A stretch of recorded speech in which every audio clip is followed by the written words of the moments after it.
new bulk connector which I bought recently.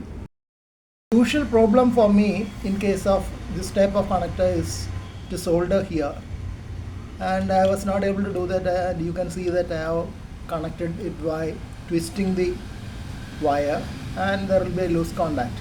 That's because while soldering, the whole thing is metal. The metal will conduct away the heat from the soldering iron, and it will be very difficult to solder this joint with the usual soldering iron. Maybe with higher power and better techniques it might be possible.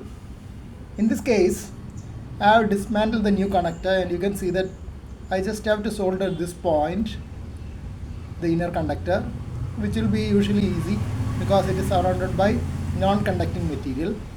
And here I can solder this eyelet. That's also thin metal, so I presume it will be easier. After that, I can assemble it using this nut. Pushed out this old 65-watt soldering iron from my junk box and cleaned the contacts as much as possible with sandpaper and a scraping knife. That's all I can do, and hope for the best. I cleaned the contacts, and then I am just dipping it in solder paste. I am just dipping the soldering iron also,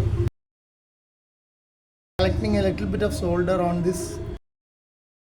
A little bit of solder has been applied to the tip of the wire also. Applied a little bit of solder on the inner conductor also. Now the inner conductor has been soldered, and I hope that will be fine. Repeated the same process for the eyelet, and now I have two connections for the SO239 ready. The eyelet with the wire soldered has been fixed on the SO239 using the nut so that it is tight.